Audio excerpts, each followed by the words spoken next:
Good morning. Welcome to First Church of Religious Science here in New York City, or broadcasting from our studio audience here in New York City at 204 West 84th Street, New York, 10024. I'm giving you the address because a number of you recently have asked, what's your address? I think you want to send us a mail or a check or something. So there it is, 204 West 84th Street, New York, New York. Today we're going to be talking about the road to freedom, which is a talk done by Stuart Grayson. Stuart Grayson was our second senior minister, pastor here at First Church, followed by Raymond Charles Barker. He had a wonderful talk. It was quite long. I've attempted to abbreviate it a little bit, and I'm going to share some of his main talking points with you today. But before I do, again, I want to say thank you for being here, all of you who are on the Zoom call, all of you who are watching us on Facebook and YouTube. We're happy to have you with us. We have become one of the largest religious science gatherings in the country and perhaps the world, and that's thanks to you. You loyally tune in and participate. Your presence and all you share makes this a very unique place. So it's our pleasure to give you the very best lessons we can, and it's really a wonder as we observe people putting the lessons to work and hearing about your demonstrations. And we get dozens and dozens now messages and emails from all corners of the country and the world too. So this is really a great thing. We turned the corner on the COVID era, and we put a demand on consciousness to grow, and we've been growing and growing and growing. And I want to remind everybody that Jimmy is hosting a wonderful Wednesday night class, which is entitled Creative Living, and he has a variety of topics and sometimes guest speakers.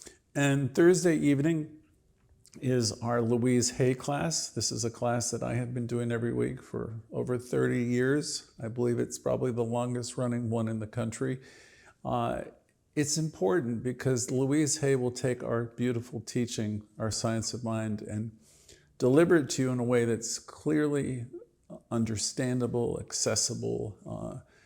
And I worked with her work when it first came out, dealing with people who were experiencing illness, AIDS, and I've seen her work heal everything and everyone. It's just amazing. And she was a staff minister here in New York City at First Church, where we are, and we carry her legacy on, and we also carry on the legacy of Raymond Charles Barker, who was our founding minister, and he was the author of the book The Power of Decision and other books.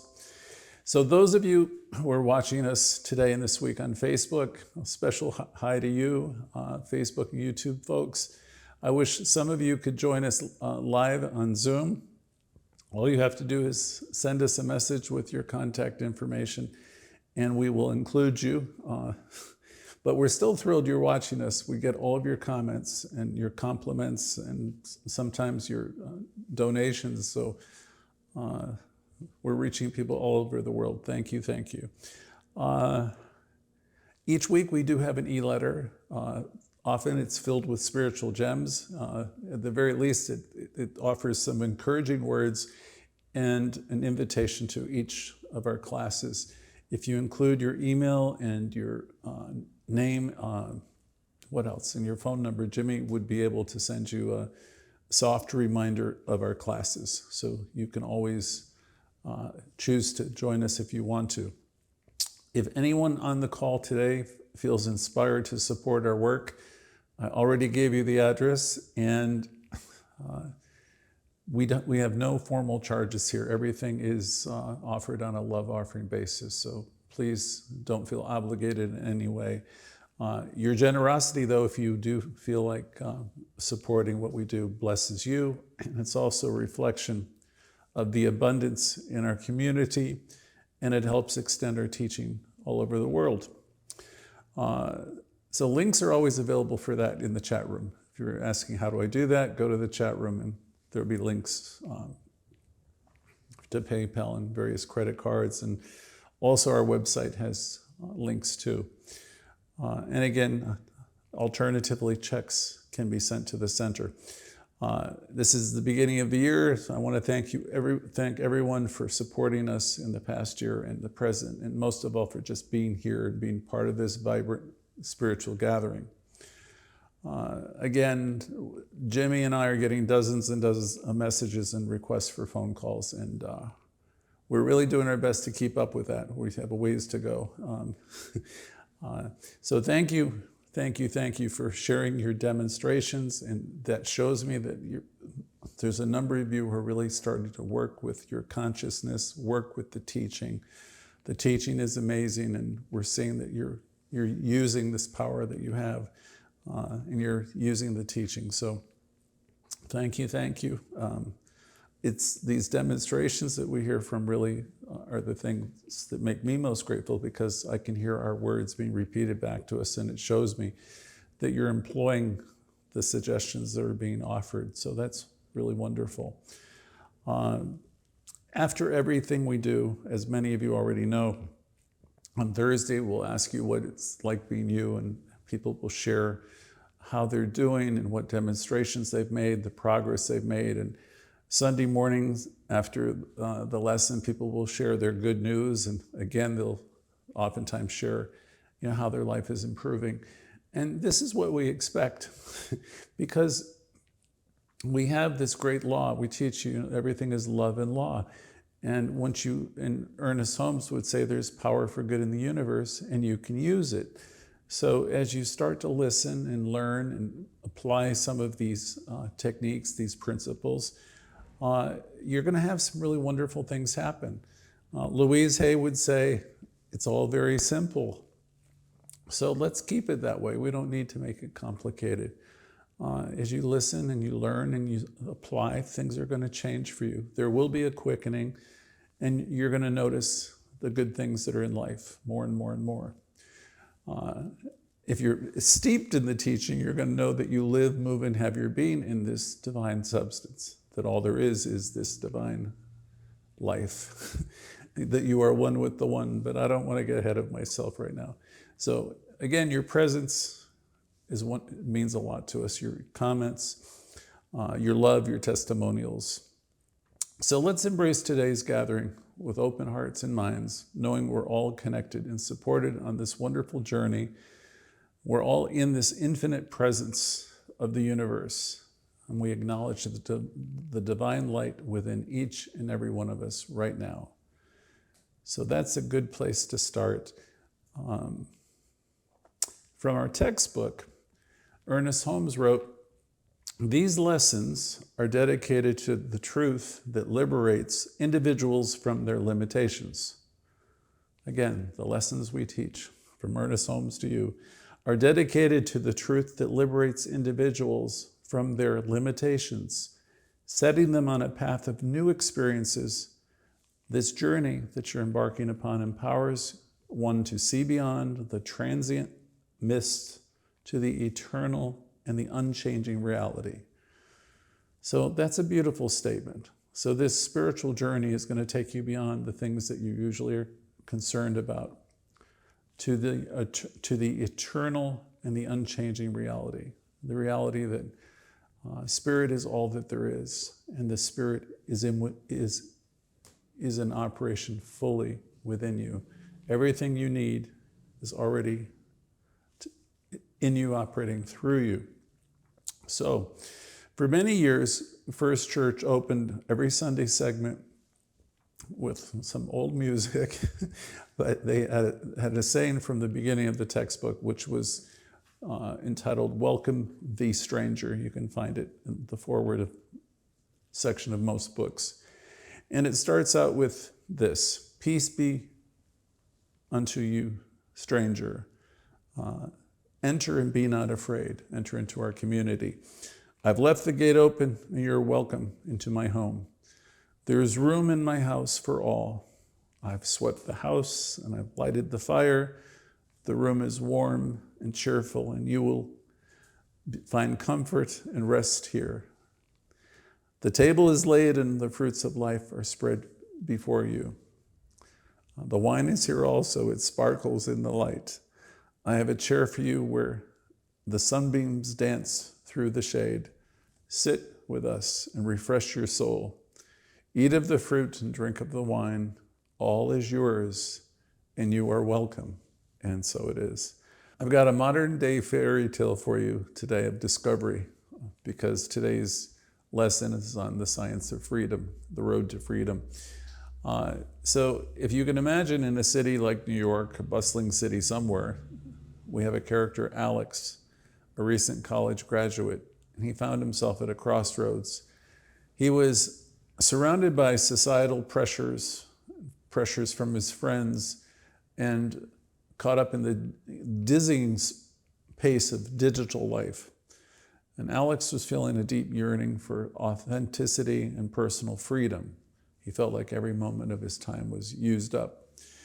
In a moment of reflection, he was prompted by these overwhelming narratives of success. He's watching TikTok and all the social media.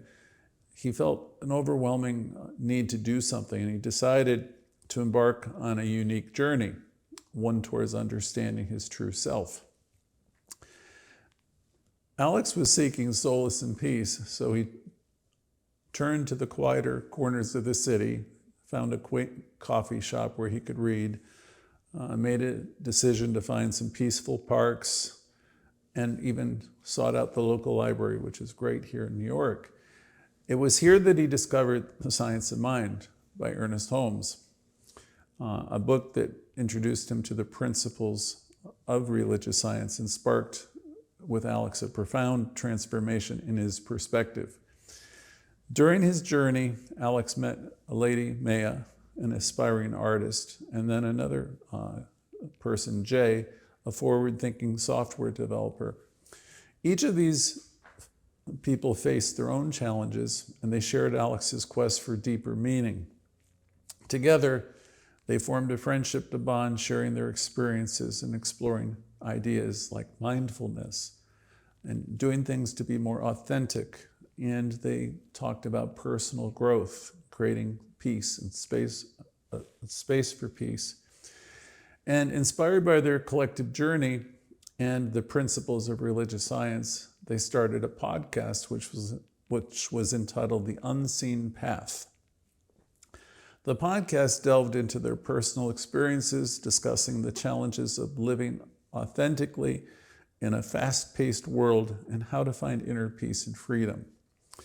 The Unseen Path resonated with many young seekers, becoming a symbol of hope and inspiration for those searching for a deeper connection with themselves and the world around them. Through this platform, they connected with others who shared their quest, creating a vibrant community of like-minded individuals. The Unseen Path resonated with many young seekers seeking deeper understanding. Now, this story is a reflection of what we will explore in today's lesson, the road to freedom. How do we navigate our paths in today's world with, everything from artificial intelligence to all the skirmishes that are going on in the planet, big questions about everything from the climate to equality. How do we navigate our path in today's world? How do we be authentic? What does true freedom look like in our lives? Are we expressing ourselves in the ways that Ralph Waldo Emerson encouraged us to do? As we conclude this tale, let's carry these questions into our lesson. Let's go deeper into the meaning of freedom and self-discovery. And remember, our community at First Church of Religious Science is a living embodiment of the journey depicted in the Unseen Path. We come together 3 times a week, as you know, both in person and through our digital channels on Facebook and YouTube to explore these very themes. Join us wherever you can as we continue this exploration, using the insights from our story as a foundation for deeper understanding of our own paths to freedom. So, This was a lesson that was modified of Stuart Grayson's.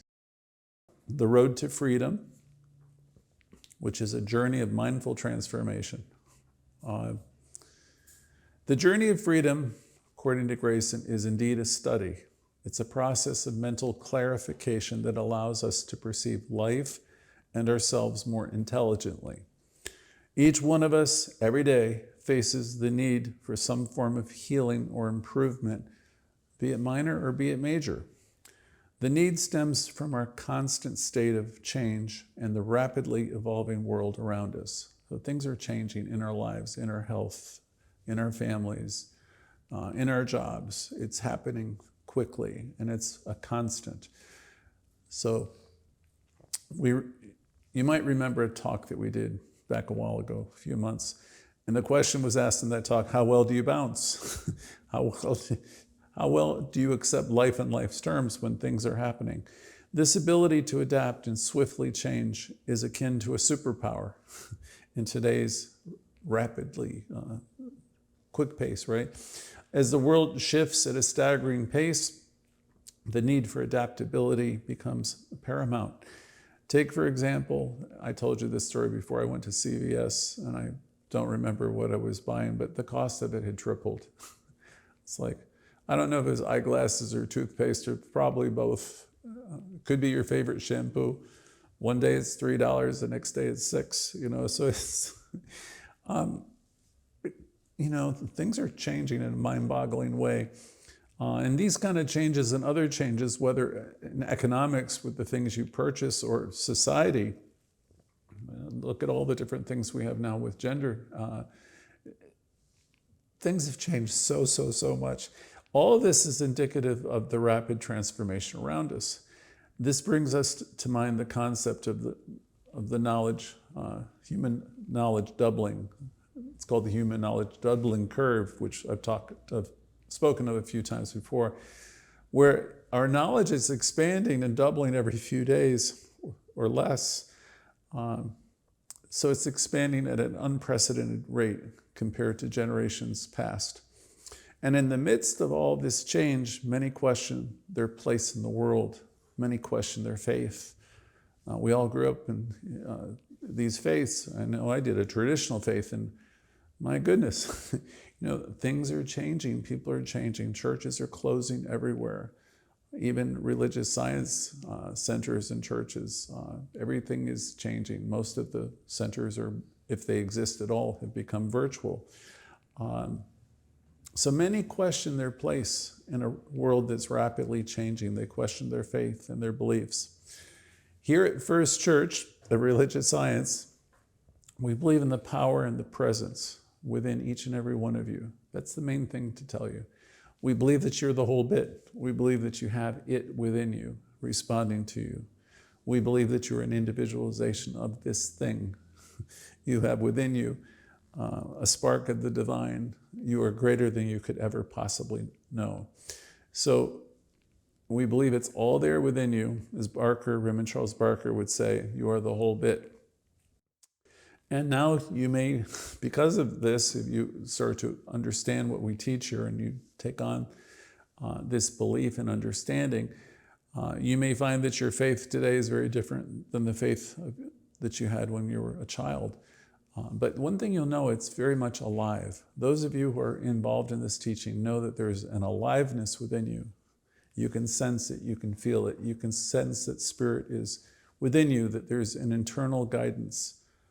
And eternal guidance, what we call an internal guidance system, actually. It's always wooing you. So how can you be sure in a world that's constantly changing? The answer lies in practices like mindfulness, meditation, affirmative prayer, contemplation.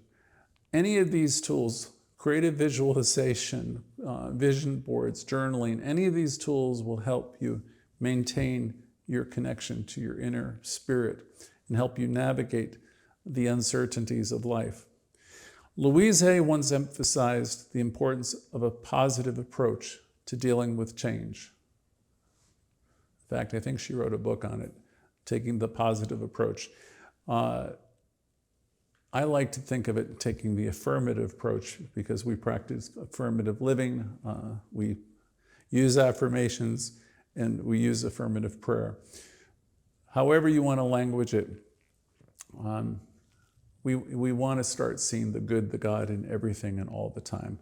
That's the mystical approach to life, is to know that it's all good, it's all God, and it's all unfolding perfectly everywhere, within everyone, and all the time. One of my teachers, I believe it was Dr. Bill, used to say, whatever is best. And what he was trying to have us understand is everything in life is unfolding at the perfect time and perfect place. Whatever is best. It doesn't mean I have to necessarily like it, but my job as a practitioner of this teaching is to know that everything is divine and perfectly unfolding, and to learn to trust the process of life. Understanding that life, with its divine energy, is unfolding intelligently and magnificently. If you understand that, it'll help you embrace the present challenges, and the future with optimism. As we stand now in a new month, a new year, it's vital to think affirmatively for ourselves and for others. And wherever your mind is drawn to fear, discord, or disharmony, or trouble, or whatever it is, redirect it. Redirect yourself to develop a positive mindset, to have positive expectancy. And that's not just for today or for this new year. This is a constant practice of people who take this teaching seriously. One of my favorite expressions is that I have positive expectancy.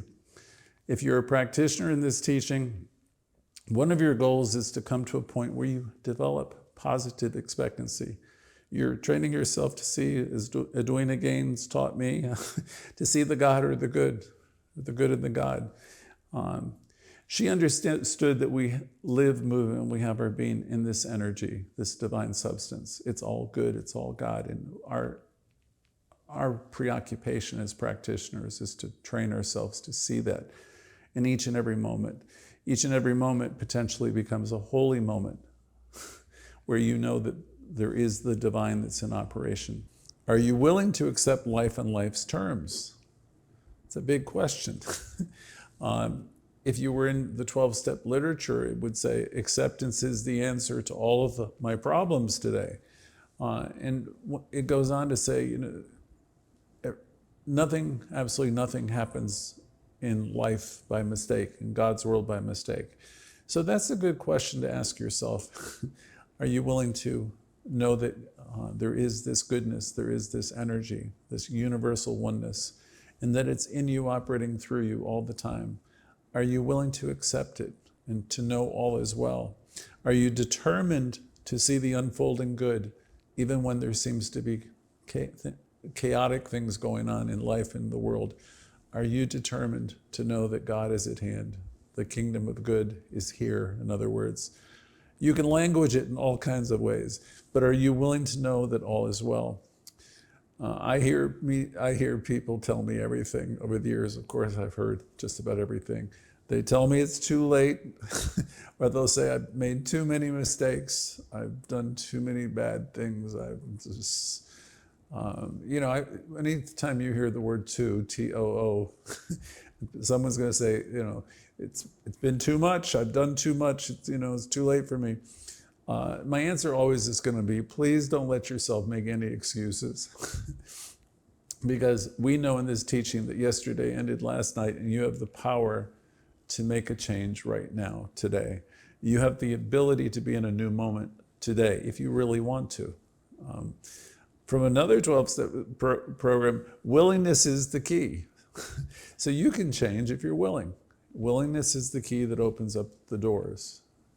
Are you willing to change? And I'm going to say age is not a barrier to change. So if you're using that, it's too old for me or it's too late, please stop, because that's just a story. It's never, ever too late to let go of old patterns, to embrace new ideas. It's never too late to embrace a positive mentality or positive ways of thinking.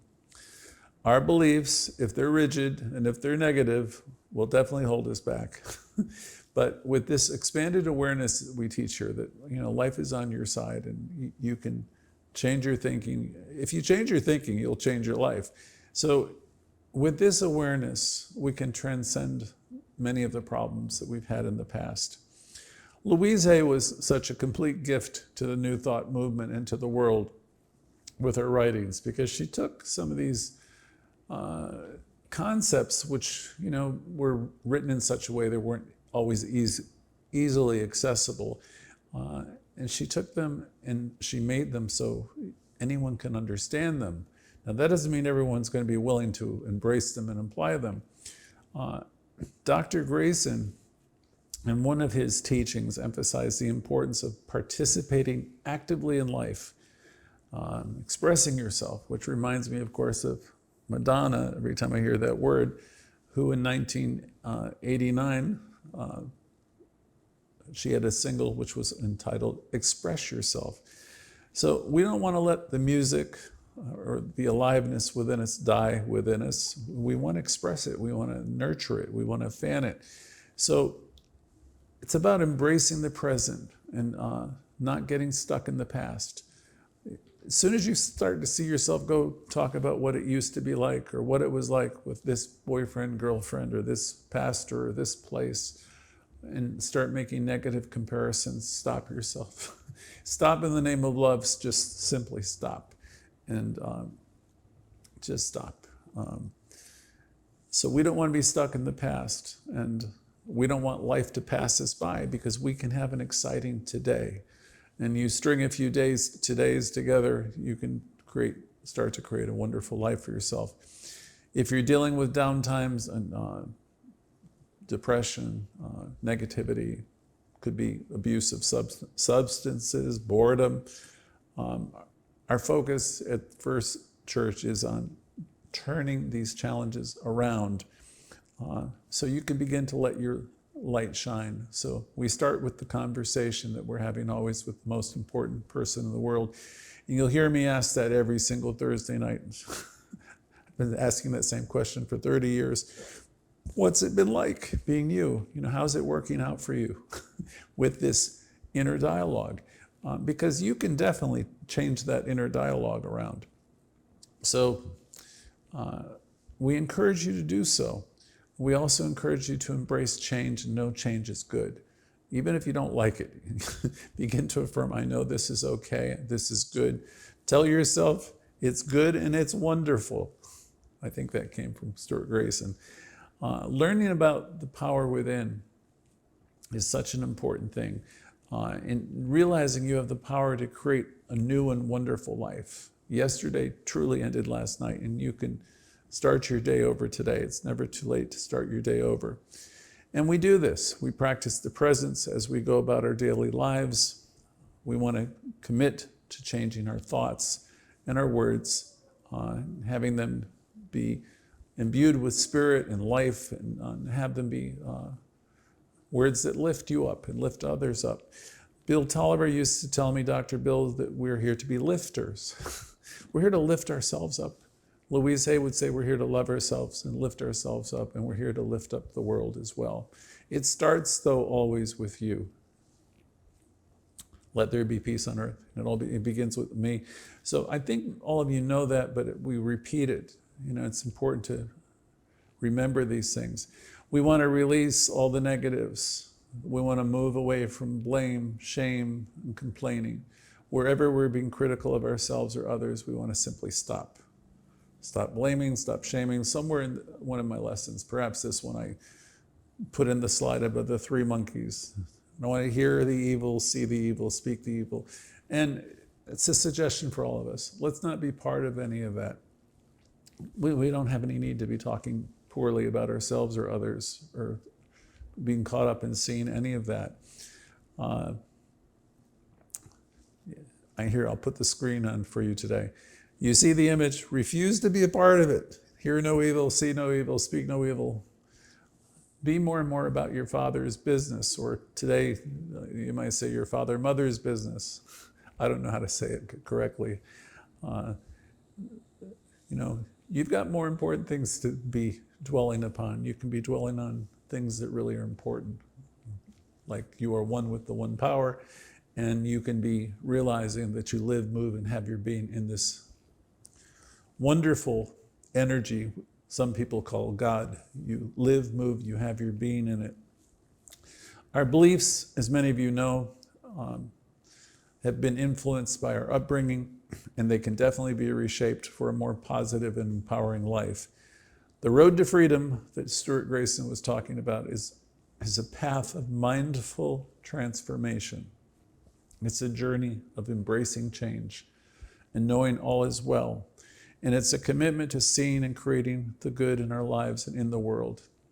The road leads us not just to freedom, but to a life of purpose, joy, and continuous growth. So you're always going to be faced with challenges. I wish I could tell you it wasn't that way, but let's view them as exciting and good. I've added some quotes for you today and a little poem to the original presentation, as I had to shorten his. So as we further explore the concept of spiritual freedom, let's eliminate our thoughts with a poem and, again, a couple quotes. The journey within. In the quiet of the soul there lies a whisper, a gentle call of the spirit's deep yearn, to traverse beyond the bounds of the known to a place where truth and love sojourn. In the depths of our hearts a light flickers, guiding through shadows, through night to the dawn. It speaks of freedom, a boundless horizon, a journey within, not in solitude, but together. Each step a harmony in the universe's song, a dance of the spirit, a celebration of being. In this journey, in the journey within, we find where we belong. And so it is on that. And here's two or three quotes for you. Let me start with Franklin D. Roosevelt. The only limit to our realization of tomorrow will be our doubts today. So that was a powerful reminder from FDR, a reminder to let go of any doubts you have and embrace the present's potential. Again, the only limit to our realization of tomorrow will be our doubts today. And then, you're never too old to set another goal or to dream a new dream, by C.S. Lewis. And he's reassuring us that growth and change are always within reach for all of us. And I have another by Carl Jung. The privilege of a lifetime is to become who you truly are. That's such a beautiful sentiment. The privilege of a lifetime is to become who you truly are. This, of course, echoes our journey of self-discovery and authentic living. And my favorite, of course, is always going to be Emerson, who said, "Do not go where the path may lead. Go instead where there is new path, and go instead where there is no path and leave a trail." He was always inspiring us to forge our own pathways. I'll give you one more. This one's by Gandhi, Mahatma Gandhi. Freedom is not worth having if it doesn't include the freedom to make mistakes. That's beautiful. And that's a poignant reminder of the importance of embracing our imperfections. We're going to make lots of mistakes. We're human beings while we're growing. All of us are growing, all of us are evolving, and we've made mistakes, we'll make more. But the thing is, just get back on track. Keep loving yourself, keep loving everybody else. As we continue our spiritual journey, let's reflect in these words. They're not just phrases, but they're lanterns lighting our path to deeper understanding and growth. Each quote, each line of the poem resonates with our mission to seek freedom, not just in the external world, but within the realms of our own spirit. In this journey, we're not just seeking to change our thoughts and behaviors. We're venturing into the core of our being, where true transformation begins. This is where our spiritual work takes on profound significance. It becomes an act of uncovering, of rediscovering the luminous beings that we're meant to be. Our aim is not to reach a destination. It's an inner journey. Again, our aim is not to reach a destination, but to embrace each step of the journey with awareness, appreciation, love, and a sense of adventure. We are, each of us, unfolding, evolving, and becoming. And in this becoming, we find our true freedom. So as we move forward today, let's carry these words and insights with us and within us. Let them be our guides, our sources, our strength, our inspiration. Together, all of us on this call journey towards a horizon of infinite possibilities guided by the light of our own awakened spirits. And that, dear friends, is the essence of the road to freedom. So let me close it with an affirmative prayer. Then we can turn over the microphones to you. That's the part most everyone wants to hear from one another. So here's our affirmative prayer. In the infinite presence of the universe, we acknowledge the divine light within each and every one of us. As we close this lesson, this gathering, we affirm our unity with the divine essence.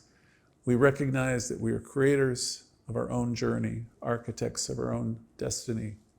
We give thanks today for the wisdom and the insights that have been shared, for they are reflections of the divine intelligence within us. We affirm that our paths are illuminated by the light of understanding, by love and infinite possibility that resides within all of us. We declare that our thoughts and actions are in harmony with the universal law of good.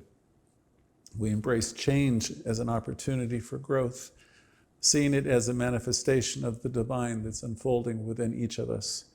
We affirm peace, joy, abundance in our lives, knowing that these are natural expressions of our divine nature. We release right now any beliefs of limitation, any fear, all of that, and we move forward. And as we move forward, we carry with us the certainty that we are guided, supported, and loved by the infinite presence within. In this knowledge, we find our freedom, our strength, and our joy.